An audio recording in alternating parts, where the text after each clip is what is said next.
कोई और नहीं, बैरिस्टर असदुद्दीन अवैसी साहब का है। जोरदार तालियों में इस्तकबाल करें।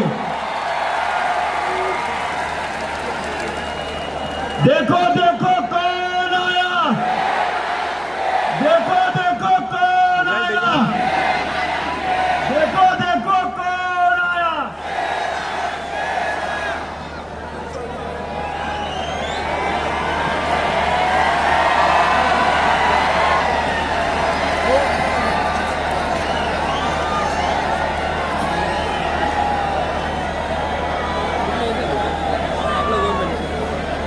प्राइवेट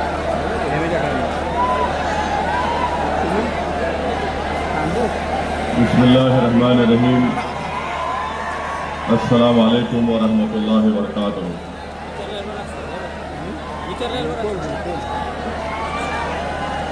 मौजूद हाज़रीन इकराम, बुज़ुर्गान कौम और मिल्लत, मेरी इज़्ज़तदार माँ और बहनों, गयूर नौजवान साथियों, शह नशीन बतशरीफ फरमा धूलिया के आमदार वो उम्मीदवार MIM पार्टी जनाब फारूक शाह साहब, हैदराबाद से तशरीफ लाए आमदार जनाब माजिद हुसैन साहब, जनाब शोएब मुल्ला साहब और मंच पर बैठे हुए तमाम मेरे मंजलिसी साथी और अभी समाजवादी पार्टी के जो ज़िला सदर मंजलिस इत्तेहादुल मुस्लिमीन में शामिल हुए हैं, इंडियन यूनियन मुस्लिम लीग ने भी मजलिस में उनकी ताईद और शामिल हुए हैं। मेरे अजीज़ दोस्तों और बुज़ुर्गों, मैं आपको ये बताने के लिए आया हूँ कि 20 नवंबर के दिन आप तमाम को मुत्तहदा तौर पर अपने एक वोट का इस्तेमाल मोहतरम जनाब फारूक शाह साहब के हक़ में करना है। और आप जानते हैं कि फारूक शाह साहब का इंतखाबी निशान पतंग है और पतंग के निशान पर आपको बटन दबाकर अपने इत्तेहाद को कामयाब और कामरान करना है। मैं धूलिया के ऊपर आने से पहले हमारे मीरठ से जो मजलिस के उम्मीदवार है डॉक्टर महेश कामले साहब के बारे में कुछ कहना चाहूँगा, क्योंकि लाइव टेलीकास्ट के ज़रिए मीरठ में वहाँ पर स्क्रीन लगाकर कई लोग बैठकर आज की इस इलेक्शन मीटिंग को सुन रहे हैं। तो मुझसे ये कहा गया कि मैं हमारे भाई डॉक्टर महेश कामले साहब के बारे में भी, जो हमारे ज़िले के सदर भी हैं सांगली के और MIM पार्टी के उम्मीदवार हैं, डॉक्टर महेश कामले साहब, मैं मीरठ की आवाम से अपील कर रहा हूँ, मैं आ नहीं सका, मैं आपसे माफ़ी चाहता हूँ, मगर आज धूलिया में एक जलसा है, उस जलसे से मैं मीरठ की जनता से अपील कर रहा हूं कि आप हमारे एक एक्टिव डिस्ट्रिक्ट प्रेसिडेंट को कामयाब और कामरान करिए, उनको भी अपना वोट देकर, क्योंकि आप जानते हैं कि जब विशालगढ़ मस्जिद का वाकया हुआ, अवामी जायदादों को नुकसान पहुंचाया गया, तो उस वक्त अगर कोई दौड़ते हुए कोई गया तो उसका नाम डॉक्टर महेश कामले था। और मैं मीरठ की जनता को ये बात याद दिलाना चाहता हूँ, वहाँ पर जो मशहूर दरगाह है हज़रत ख्वाजा श्यामला मीर साहिब की, 2021 में मीरठ में 155 करोड़ रुपये उसके लिए मंजूर किए गए थे, मगर जैसे ही अजीत पवार मंत्री बने उन्होंने इस फंड को ख़त्म कर दिया। और फिर जानते हैं आप कि वहाँ पर जो सुरेश खाड़े साहब हैं, जो गार्डियन मंत्री हैं, मिनिस्टर हैं, छत्रपति शिवाजी महाराज के नाम से एक रोड है जो अब तक नहीं बनाई गई। बातें तो बहुत करते हैं छत्रपति शिवाजी महाराज के बारे में, जब उनके नाम की रोड मीरज में है उसको सही नहीं किया गया।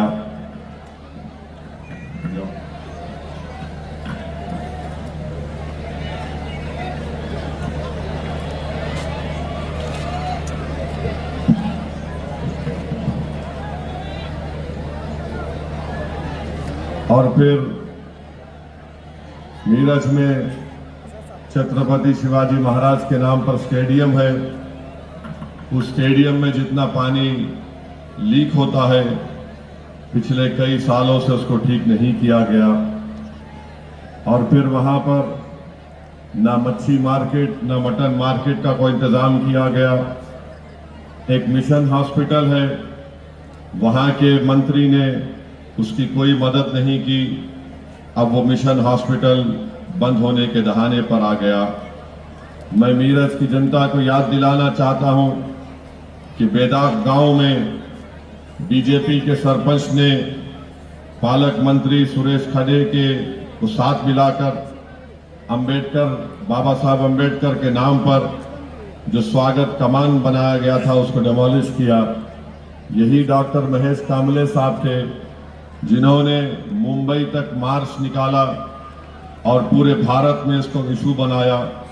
और आज उन्हीं की मेहनत की बिना पर 27 लाख की लागत से दोबारा वो अंबेडकर स्वागत कमान का काम तामीर हो गया। गुस्ताखे रसूल का जब मसला आया, जिसने अनाप शनाप बकने की कोशिश की, जनाब डॉक्टर महेश कामले साहब आगे बढ़कर एहतजाज किए, पुलिस कंप्लेन किए। तो मेरी तमाम मीरज की जनता से ये पुरजोर अपील है कि आप 20 तारीख के दिन मेरे छोटे भाई डॉक्टर महेश कामले साहब को अपना वोट देकर आप मीरज की जनता के लिए एक बेहतरीन आमदार को इलेक्ट करिए ताकि आपके मसाइल हल हो सके। क्योंकि इलेक्शन आया तो बहुत से पार्टी के लोग सेकुलरिज्म का कपड़ा पहनकर हमारे दरमियान में मीरज में भी आ रहे हैं। आप उनसे पूछिए कि जब पार्लियामेंट का इलेक्शन हुआ था उन्होंने अपनी पार्टी से क्यों एक उम्मीदवार भी अल्पसंख्यक समाज का नहीं उतारा। और फिर लोग बुलंदबांग दावे भी करते हैं, मगर मैं मीरज की जनता से फिर से अपील कर रहा हूं कि 20 नवंबर के दिन आप अपना एक वोट वहां पर एमआईएम पार्टी के कैंडिडेट को वोट देकर उनको एक अपना नया आमदार बनाइए। और मैं यकीन के साथ कह सकता हूं कि हमारे भाई डॉक्टर महेश कामले एक हरकियाती आदमी है, सेकुलर है। और अगर तमाम अल्पसंख्यक समाज और मराठा समाज के भी रिजर्व आरक्षण का मसला है, डॉक्टर महेश कामले मराठा समाज के बहुत बड़े लीडर जनाब जरांगे पाटिल साहब से भी जाकर मिलकर आए। तो मेरी उन तमाम मीरज की जनता से अपील है कि आप हमारे भाई डॉक्टर महेश कामले साहब को वोट देकर कामयाब करिए।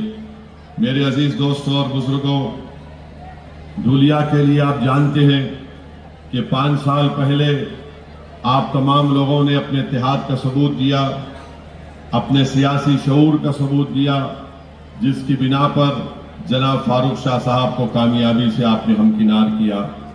मेरी आपसे गुजारिश यही है कि 20 तारीख के दिन भी अगर आप मुत्तहिदा तौर पर अपने के वोट का इस्तेमाल पतंग के निशान पर फारूक शाह साहब के हक में करेंगे तो यकीनन इंशाअल्लाह ताला वो दोबारा धूलिया की आवाम की खिदमत करेंगे और आमदार मुंतखब होंगे। अगर आप मुत्तफिक रहेंगे तो यकीनन दोबारा इंशाअल्लाह जनाब फारूक शाह साहब धूलिया के आमदार बनेंगे। आप जानते हैं कि 5 साल में अल्हम्दुलिल्लाह धूलिया में कोई दंगा फसाद नहीं हुआ।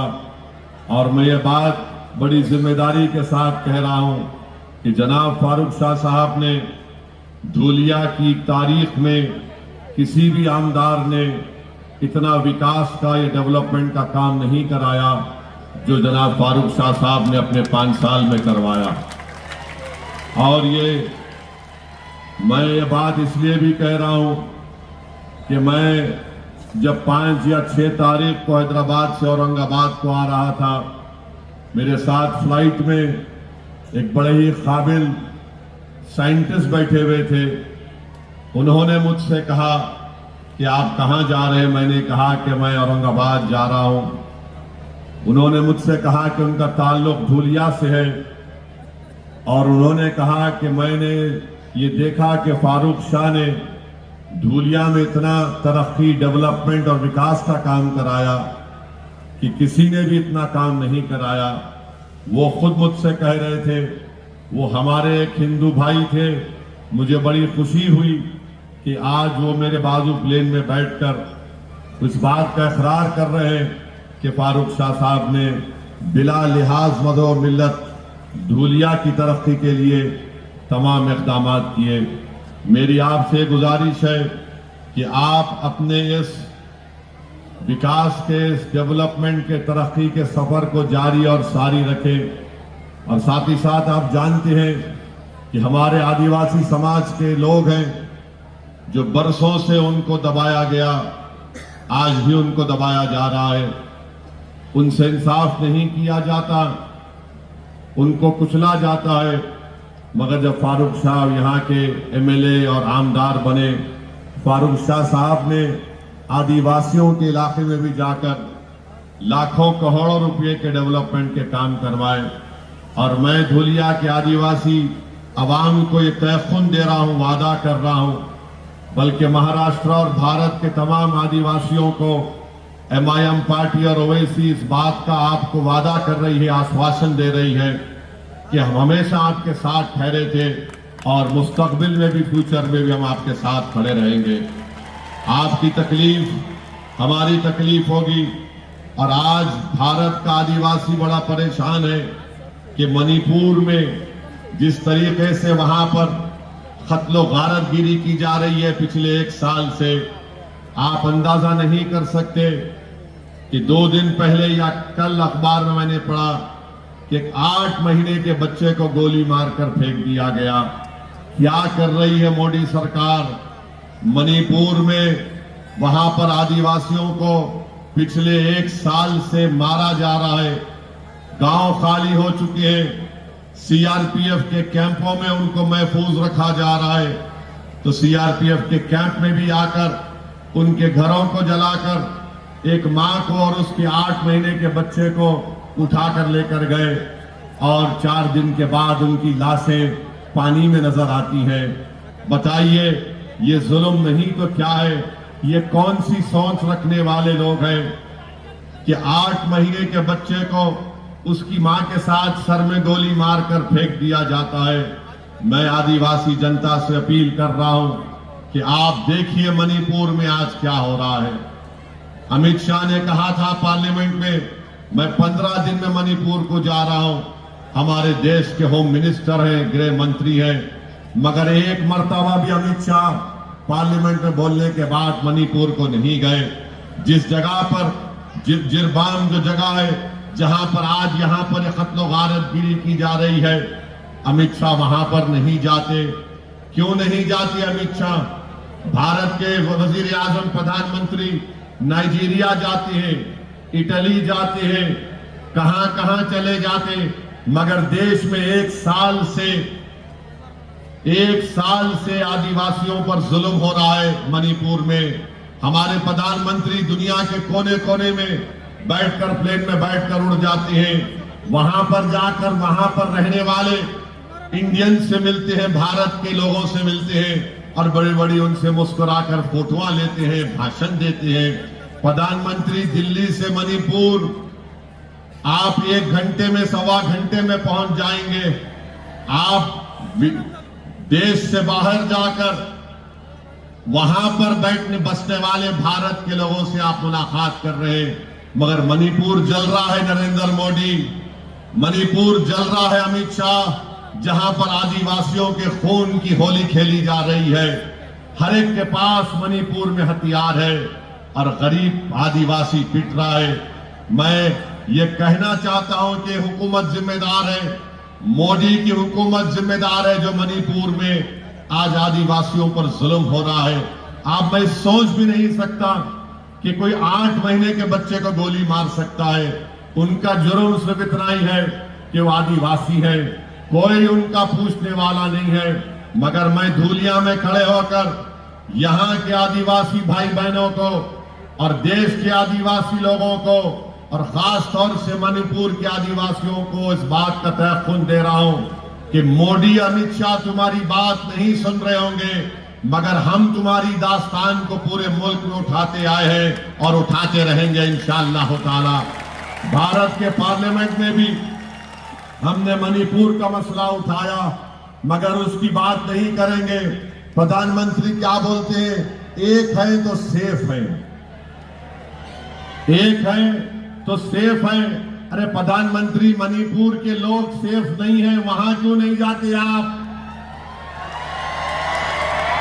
मणिपुर का आदिवासी सेफ नहीं है, जाइए ना वहां पर।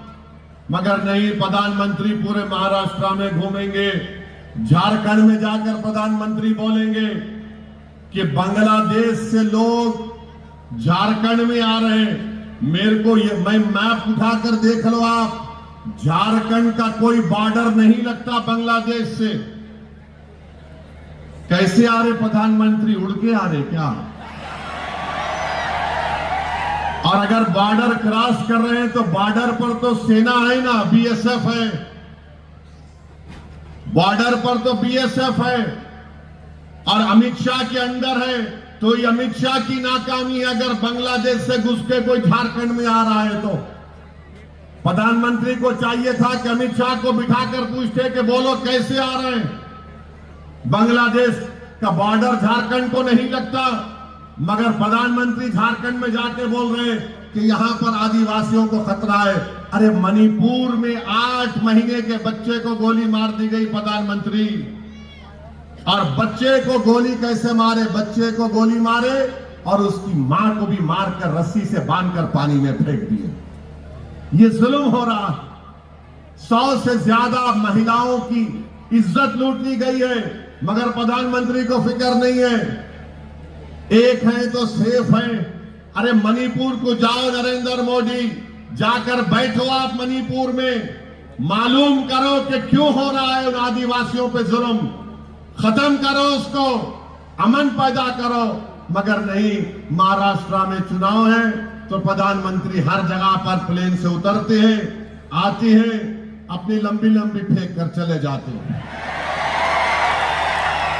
और फिर आप देखिए, धूलिया में या महाराष्ट्र में चुनाव हो रहा तो उत्तर प्रदेश के मुख्यमंत्री को ला लिए यहां पर। बाबा आ गए महाराष्ट्र में, बाबा आकर बोलना शुरू कर दिए, बटेंगे तो कटेंगे, बटेंगे तो कटेंगे। इसका मतलब क्या है बोलो? तुम किसको बोल रहे बटेंगे तो कटेंगे? मैं बीजेपी को, अमित शाह को, आरएसएस को, मोहन भागवत को और ये मुख्यमंत्री उत्तर प्रदेश को जो आजकल एक टूरिस्ट के तौर पर पूरे महाराष्ट्र में फिर रहे हैं, तुम बटेंगे तो कटेंगे बोल रहे ना। तो फिर आपको मैं बता रहा हूं, उत्तर प्रदेश में महारानी लक्ष्मीबाई मेडिकल कॉलेज झांसी में 10 बच्चों, जो मासूम बच्चे होते हैं पैदा होने के बाद, जिनको न्यू नेटल केयर बोलते हैं, उसमें रखा जाता है, 10 बच्चे जल के मर गए उसमें। 10 बच्चे झांसी में, झांसी लक्ष्मीबाई मेडिकल कॉलेज उत्तर प्रदेश में 10 बच्चे जल के मर गए। ये मुख्यमंत्री वहां पर नहीं गया। वो जो मां बाप अपने मासूम बच्चों को खो दिए, उस मां को तसल्ली देने नहीं गया जिसने 9 महीने अपने पेट में एक बच्चे को रखा, बेटी को रखा। जन्म देने के बाद, पैदा करने के बाद बच्चों में कॉम्प्लिकेशन आया तो न्यू नेटल केयर में रखा। ये ऐसा बेदिल मुख्यमंत्री है कि वहां पर जाकर उन बच्चों, जो बच्चे मर गए, उनके मां बाप के सर पर हाथ रखता, वहां पर नहीं गए। यहां महाराष्ट्र में चुनाव है, आ गए और क्या बोल रहे? बटेंगे तो कटेंगे। अच्छा, आपको मालूम, ये जब अस्पताल में आग लगी, आप एक नाम लिख के रख लो, उसका नाम है याकूब मंसूरी। याकूब मंसूरी का नाम लिख लो। याकूब मंसूरी की बीवी ने 2 जुड़वा बच्चियों को जन्म दिया, उनको न्यू नेटल केयर में रखा गया और याकूब मंसूरी उस न्यू नेटल केयर के वार्ड के बाहर सो रहा था। आग लगी तो याकूब मंसूरी अंदर कूद गया। अंदर कूदकर उसने 10 ऐसे मासूम 6 महीने के 3 महीने के बच्चों को बचाया और उनको लाकर 10 बच्चों को उसने जान बचाई। मगर याकूब मंसूरी ये नहीं देख रहा था योगी आदित्यनाथ कि किसका बच्चा है। याकूब मंसूरी के दिमाग में एक ही था कि बच्चे मासूम है और याकूब मंसूरी उन बच्चों को निकाल निकाल कर बाहर ला रहा था। और हुआ क्या, याकूब मंसूरी अपने 2 बेटियों को बचा नहीं सका, उसकी दोनों बेटियां आग में जल गई। याकूब मंसूरी की दोनों बेटियां आग में जल गई। अब बोलो योगी आदित्यनाथ, बटेंगे कटेंगे तुम बोल सकते याकूब मंसूरी के सामने जाकर? बोलो बीजेपी वालों, तुम बोल सकते याकूब मंसूरी के चेहरे पे जाकर बटेंगे तो कटेंगे? क्या देवेंद्र फडणवीस बोल सकते याकूब मंसूरी को और जिहाद धर्म युद्ध? अरे इंसानियत भी कोई चीज होती है बीजेपी वालों। तुम क्या करना चाह रहे हो इस देश से? तुम आदिवासियों का कत्लेआम मणिपुर में नहीं रोक पा रहे हो। ये तुम जिस मुख्यमंत्री को लाकर महाराष्ट्र में फिरा रहे हो उसको, वो बटेंगे कटेंगे की बात कर रहा है। भाई रुक जाओ ना थोड़ी देर के लिए, रुक जाओ ना थोड़ी देर के लिए। क्या है वो? रुक जाइए थोड़ी देर के लिए। रुक जाइए, क्यों? कुर्सियां छोड़िए, बैठिए।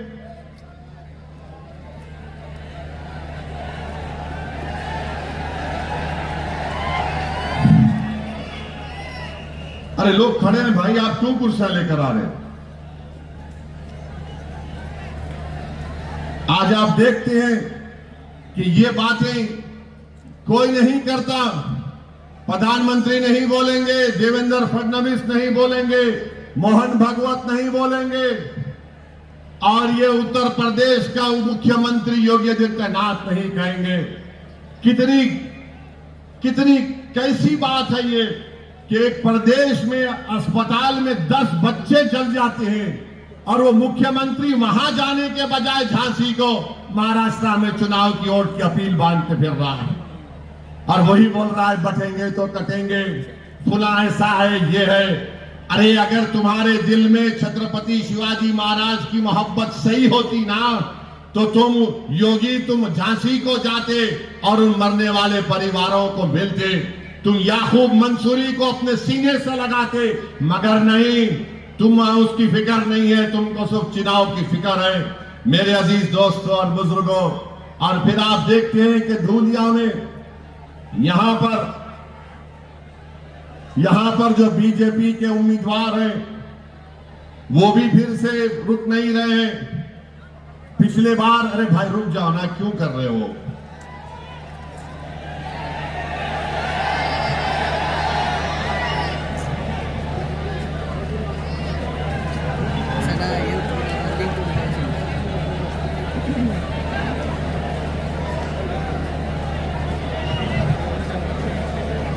जितने लोग बैठ सकते बैठ जाओ भाई, थोड़ा बैठ जाओ ताकि उनको देखने में आसानी होनी। बैठ जाइए आप।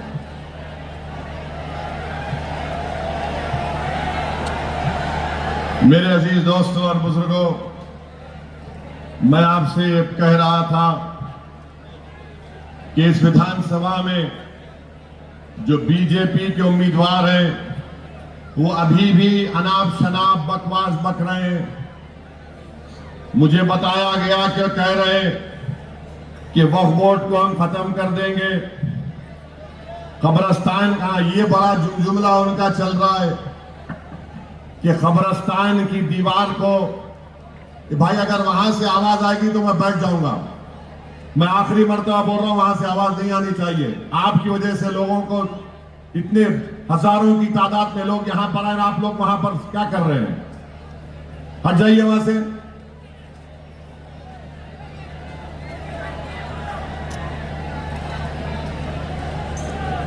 ये बीजेपी का कैंडिडेट रुक नहीं रहा है, अनाप शनाप बक रहा है और कह रहा है कि हम कब्रिस्तान की दीवार को तोड़ देंगे। अग्रवाल साहब,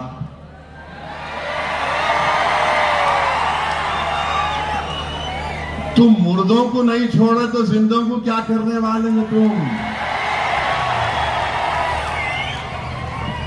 कब्रिस्तान में जो दुनिया से चले गए ना, आराम से सो रहे, तुम उनको डिस्टर्ब करना चाहते। अगर कोई निकल के तुमको पकड़ लिया तो शाह साहब, फिर उसको छुड़ाने का काम इनके पास ही है। मत करो अग्रवाल साहब, कोई निकल गया, पकड़ लिया, बहुत मुश्किल हो जाएंगी तुम्हारे को। देखो फिर तुम हमसे मुकाबला करो, हम जिंदे हैं ना यहां पर। मैं कब्रिस्तान को छोड़ दूंगा। अंदाजा लगाइए कि ये मरने वालों को भी नहीं छोड़ने वाला है। ये लोग बोले, स्टेटमेंट है उनका। फिर बोल रहे मस्जिद के सामने डीजे बजाता हूं। क्यों, आप डिस्को डांसर है?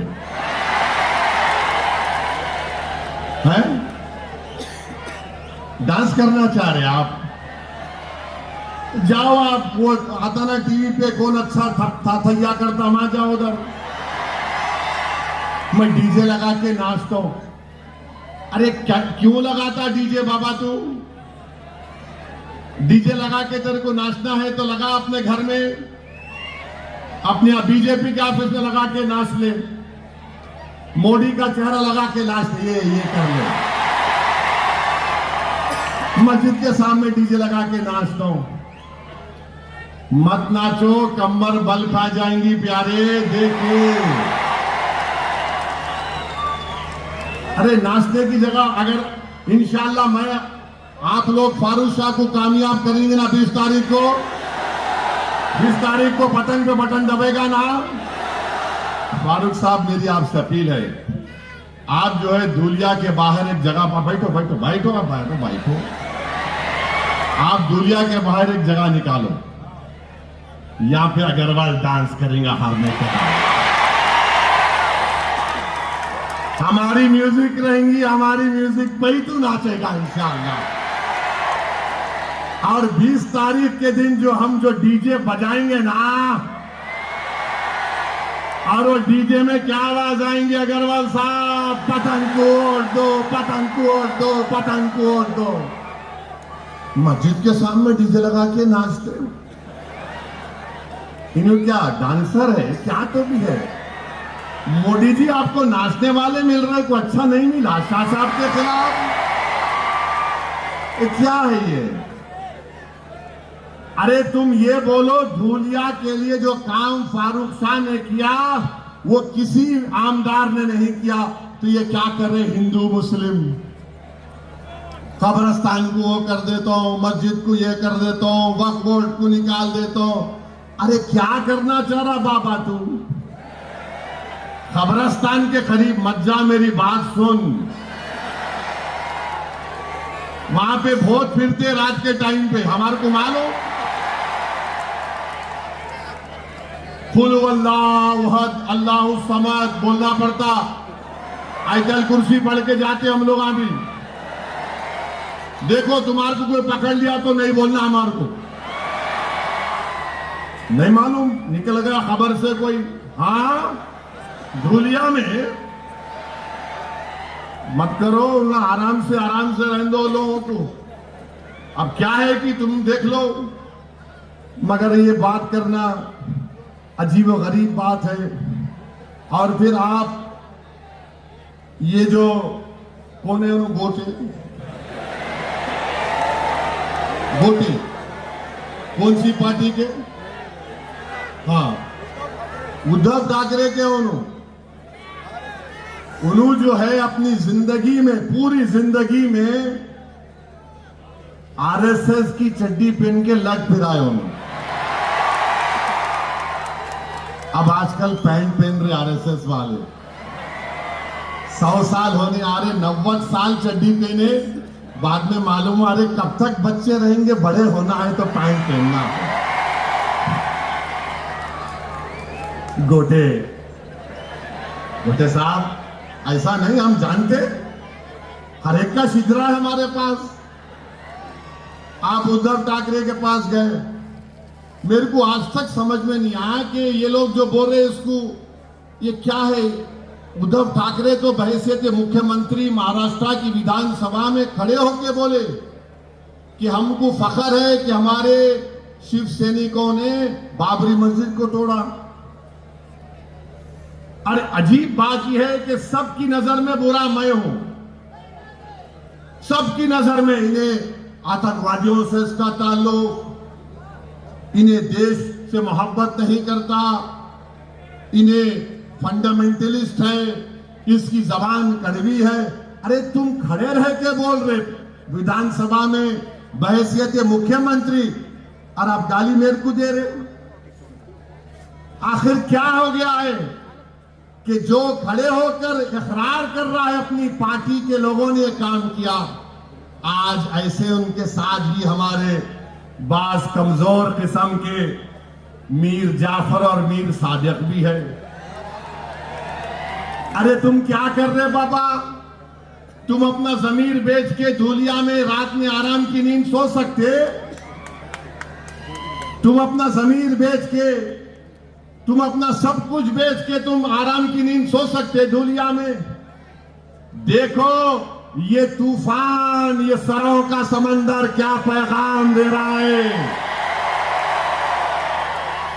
ये क्या पैगाम दे रहा है कि होशियार रहो गद्दारों, हम जानते हैं कौन हमारे पीठ में खंजर घोंपने वाला है। मत करो ऐसा काम, तुम हमारा काम नहीं कर सकते ना, तुम धूलिया के विकास का काम नहीं कर सकते, तुम धूलिया की भाईचारगी को मोहब्बत करने का काम नहीं कर सकते, तुम धूलिया में हिंदू मुस्लिम इत्तेहाद को मजबूत करने का काम नहीं कर सकते। अरे तो घर में बैठ जाओ, नींद की गोली खाओ, सो जाओ, मगर ये काम मत करो, तुम्हारा जमीर मलामत करेगा तुमको। और हम ये जो लोग आके बोल रहे नहीं नहीं अभी तो ये बना है ना आगाड़ी, आगाड़ी क्या आगाड़ी बना है रे? एक एमपी की सीट तुम अल्पसंख्यक समाज को नहीं दिए, सब गालियां मेरे को देते, नहीं इन्हों दूध के धुले हुए है, उन्हों गुलाब के धुले हुए है, उन्हों मोतिया के पानी के धुले हुए है, हम कहीं के धुले हुए है? फिर हमको नहीं मालूम कौन किस चेहरे लेकर आता है, कैसा यहां पर संघ परिवार मजबूत हुई महाराष्ट्र में, हम नहीं जानते। तो मेरी आपसे अदबन गुजारिश है कि इन लोगों से जरा होशियार रहिए। तो आएंगे आपके सामने, मैं पहले भी बोल रहा हूं, अब आज के मेरे भाषण के बाद आज रात से इबलीस के एजेंट शुरू हो जाएंगे, कान में आके कुसकुस कुसकुस कुसकुस। अरे कैसा जीतता फारूक, उन्हें क्या है, उन्होंने आया शेरवानी आके जज्बाती भाषण देके चले गया। अच्छा मैं जज्बाती देता ना तो तुम भी दो ना, कहीं को नहीं देते। चलो एक दिन कंपटीशन लगा लेंगे, मोदी का, मेरा, उद्धव का, किसका भी बोलो लगा लेंगे। अरे उन्हें बहुत बोलता, अरे बोलना पड़ता, जिंदा रहना है तो बोलना पड़ता, खामोश मुर्दा लोग होते, हम जिंदा लोग हैं, जिंदगी का सबूत दे रहे हैं। और तुम ये समझ रहे कि हम खामोश हैं, तो खामोश नहीं रहेंगे। हाँ, धूलिया के पार्लियामेंट के इलेक्शन में हमने मोदी को हराने के लिए, भाजपा को हराने के लिए हमने ताई का साथ दिया, हमने ताई का साथ दिए ना, और ये बोल के दिए फर्स्ट इनिंग तुम्हारी, सेकंड इनिंग फारूक की इंशाअल्लाह। हम ये नहीं बोले कि अभी भी तुमको देंगे, हम बोले अब ले लो। और ये फारूक शाह थे जो हैदराबाद को, सुनो क्या हुआ,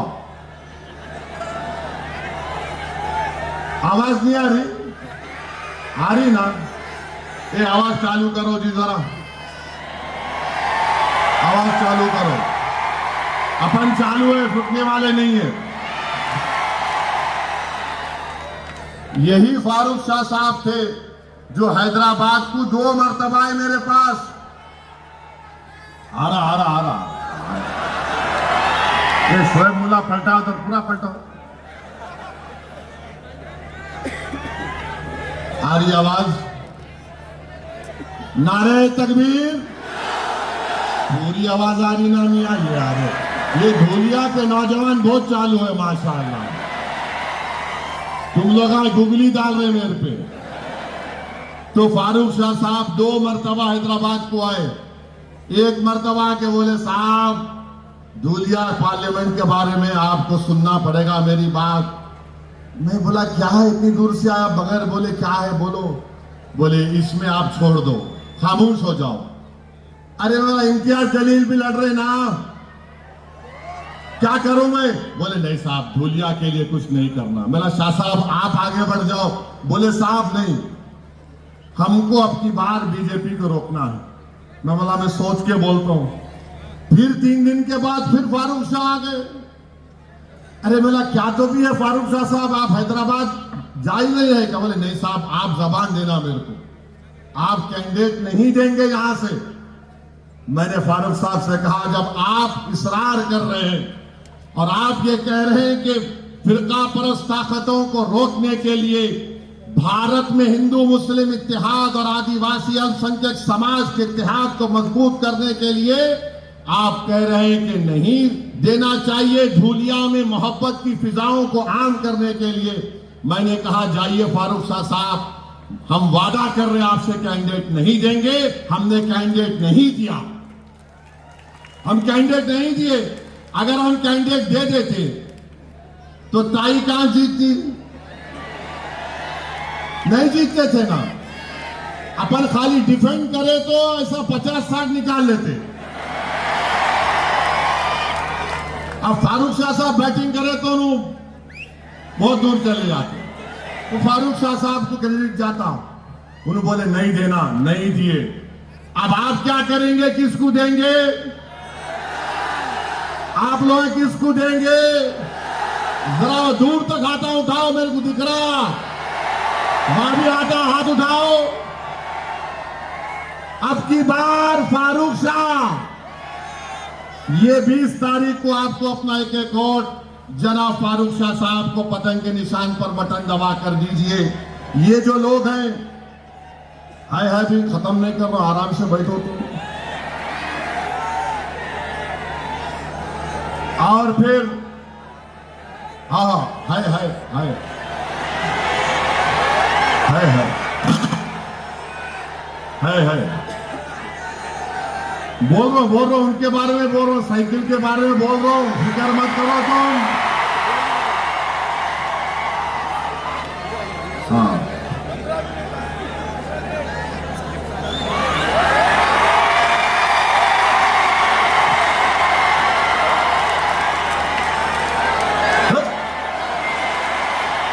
सब गाली दे रहे मेरे को।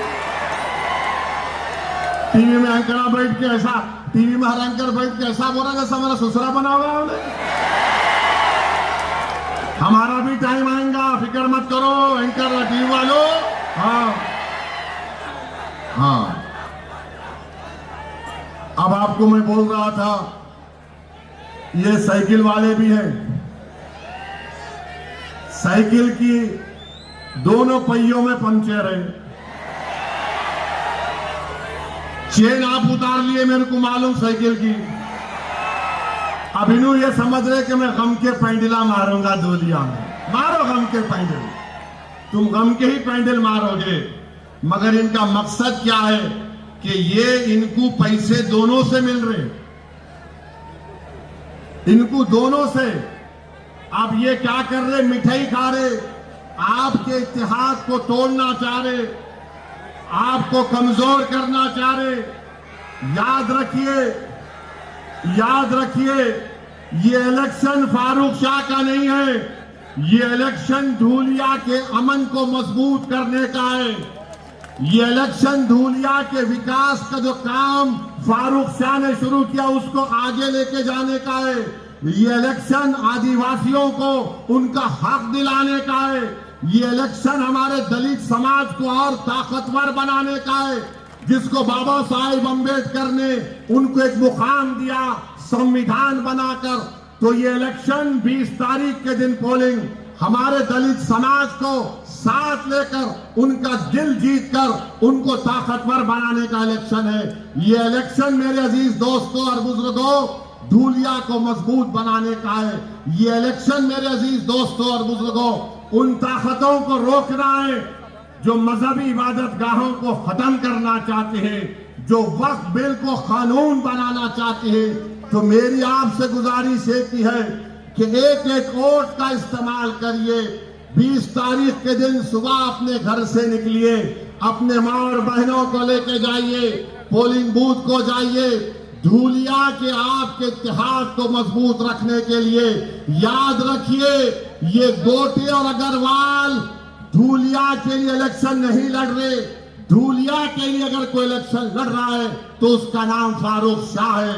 ये गोटे और अग्रवाल धूलिया के इलेक्शन नहीं लड़ रहे, गरीबों को हक दिलाने के लिए नहीं लड़ रहे, आदिवासियों को मजबूत बनाने के लिए, दलितों को गले से लगाने के लिए, मराठाओं के आरक्षण की लड़ाई अगर कोई लड़ रहा है तो उसका नाम फारूक शाह है। तो मैं आप तमाम से अपील कर रहा हूं कि 20 तारीख के दिन अपने वोट को जाया मत करिए। अरे ये कौन है ये लोग जो हमेशा जब हम कामयाबी की सिमत आगे बढ़ते हैं, जब हमको हमारी मंजिल मकसूद नजर आती है, तो ये लोग पीछे से वार करने वाले बुज़दिल लोग हैं। अरे समाजवादी ये कौन सा इनका, अच्छा समाजवादी भी आगादी में है नहीं है ना, आगादी में है समाजवादी। तो गोटे भी लड़ रहे फारूक के खिलाफ, ये साइकिल वाला भी लड़ रहा, और उधर अग्रवाल साहब हैं। माने ये तीनों एक होकर एक फारूक से लड़ने को आ गए, माने तीनों एक साथ हो गए। तू ये कर, तू वो कर, मैं ये कर। बहरहाल तीनों का काम क्या है? कैंची किंग किंग किंग किंग कठिन करना खाली। तो कैंची को चलने मत दो धूलिया की आवाम। मोहब्बत को आम करो, नफरत को खत्म करो। देश के प्रधानमंत्री यहां पर आए थे, आकर को बुलाया और बड़ी बड़ी बातें की। अब आपको हम बता रहे हैं, प्रधानमंत्री तो भाषण बहुत करते हैं, मगर मैं आपको बता रहा हूं धूलिया की आवाम मेरी इस बात से मुत्तफिक होगी। और वो क्या है सुनो आप, अब वो क्या है जरा सुनो आप। क्या है वो? है क्या है?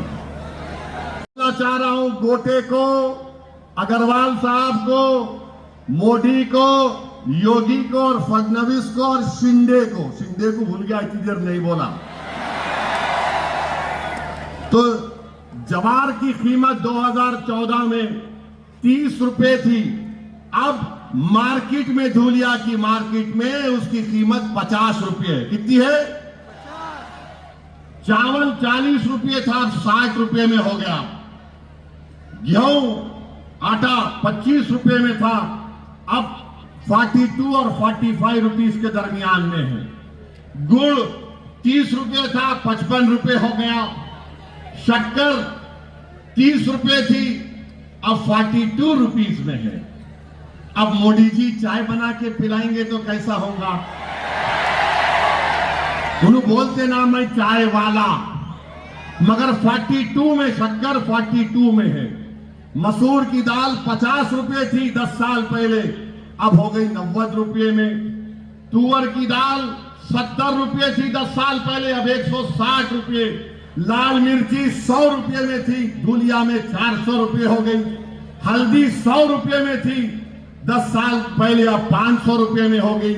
भिंडी 15 रुपये से 80 रुपये, बैगन 5 रुपये से 90 रुपये, हरी मिर्ची 20 रुपये से 80 रुपये, प्याज 10 रुपये से 60 रुपये हो चुका है, आलू 10 रुपये से 60 रुपये, पेट्रोल 72 में था, अब 104 रुपये लीटर, डीजल 55 रुपये था, 90 रुपये लीटर, गैस का सिलेंडर, मोदी जी पूरे देश में गैस छोड़ दिए, गैस का सिलेंडर 400 रुपये में था 2014 में, आज धूलिया में 818 से लेके 1160 में है। मीठा तेल 70 रुपये में था 10 साल पहले, 150 रुपये में हो गया। अब मोदी क्या बोले पार्लियामेंट के इलेक्शन में, भाइयों बहनों ऐसा लगता है कि मैं अपनी मां के पेट से नहीं पैदा हुआ। बोले ना, मैं बायोलॉजिकल नहीं हूं, बोले थे नहीं बोले थे। देखिए उसका नतीजा क्या होता, जो अपनी अम्मा के पेट से पैदा नहीं हुआ वो मां के पेटों को काट रहा है। 1500 रुपये डालो, 1900 रुपये खींच लो, है ना।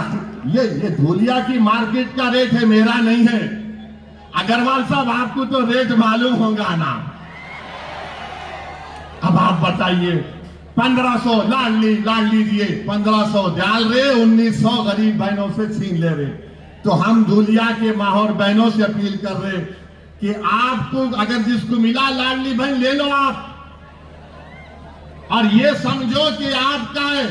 शिंदे अपनी जेब से नहीं दे रहे, अमित शाह अपने घर से नहीं दे रहे, ये आपका पैसा है, आपको मिल रहा है। मगर इतना याद रखो, 1500 के नाम पे 1900 तुम्हारे से छीन ले रहे। किसान सोयाबीन उगाने वाला रो रहा है, खून के आंसू, नहीं मिल रहा एमएसपी उसको। इसके ऊपर बात ही नहीं करते बीजेपी वाले, शिंदे बात नहीं करते। अग्रवाल को बोलो अरे कीमतें बढ़ गई, तो बोलो नहीं कब्रिस्तान। अब गोटे को बोलो अरे कीमतें, उन्हें बोला नहीं नट फिराना है पैंट पहन के आरएसएस की। आप बताओ, ये मामला है पूरे दुनिया में।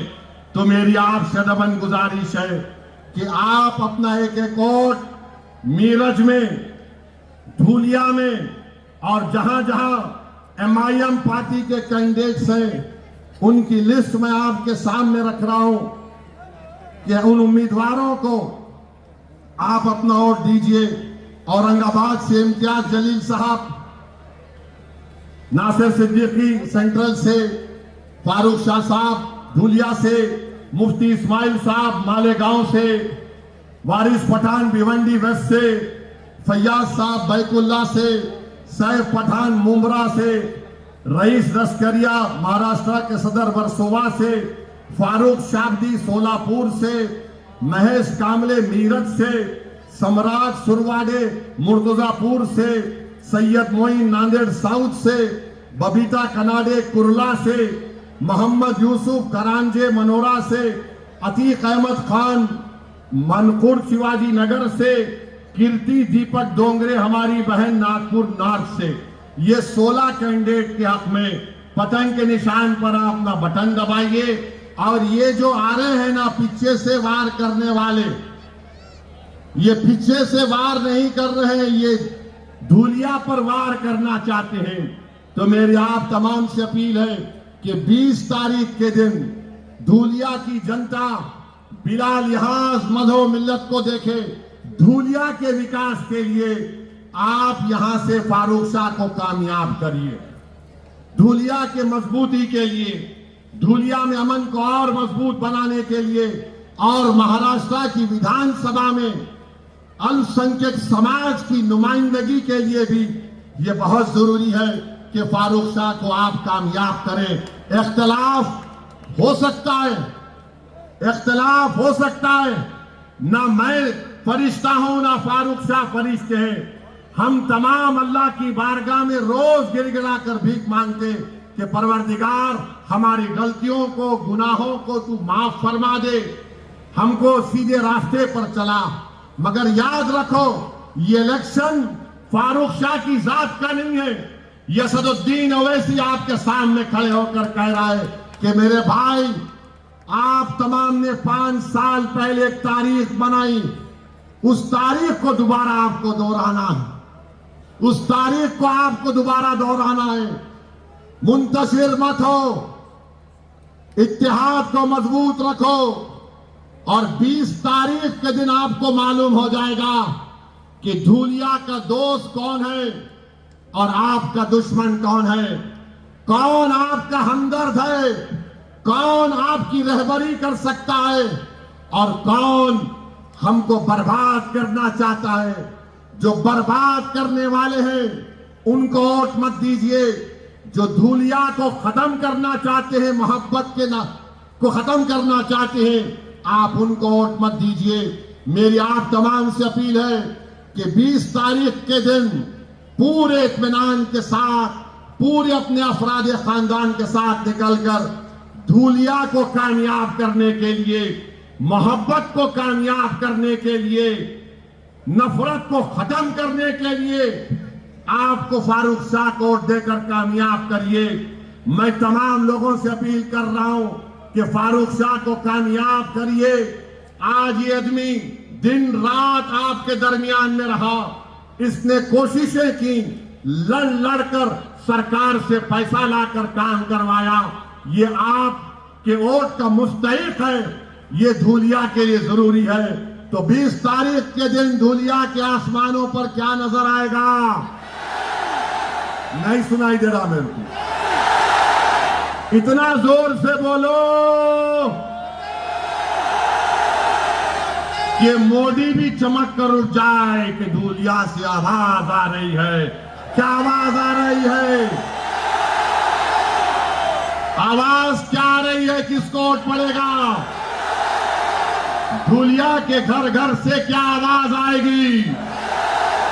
ये नौजवानों के दिल से क्या आवाज आ रही है? मां और बहनों की दुआओं में क्या है? तो फिर आप मेरे साथ नारा लगाइए, पतंग को, पतंग को। इधर से भी आवाज आना, पतंग को। पीछे से भी आवाज आना, पतंग को, पतंग को, पतंग को। इत्तेहाद को बरकरार रखेंगे ना मेरे भाई? इत्तेहाद को मजबूत रखेंगे? कोई आकर तुम्हारे इत्तेहाद को नहीं तोड़ पाएगा ना? अरे वहां पर अपनी बोलो, हाथ उठाकर लगा नारा, इत्तेहाद जिंदगी है। और 20 तारीख को आप और हम क्या करेंगे?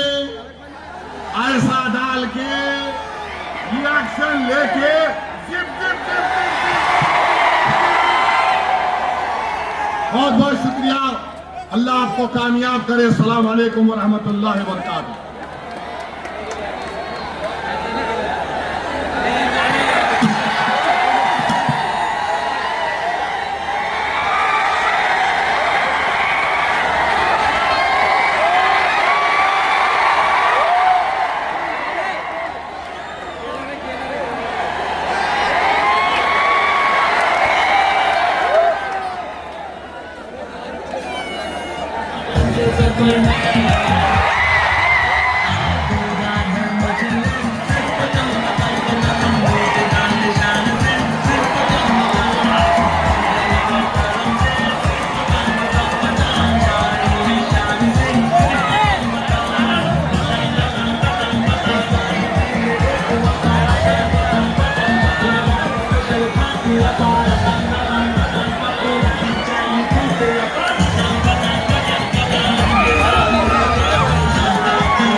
और फिक्र ना करें, इंशाअल्लाह आप ही को चुनकर लाया जाएगा।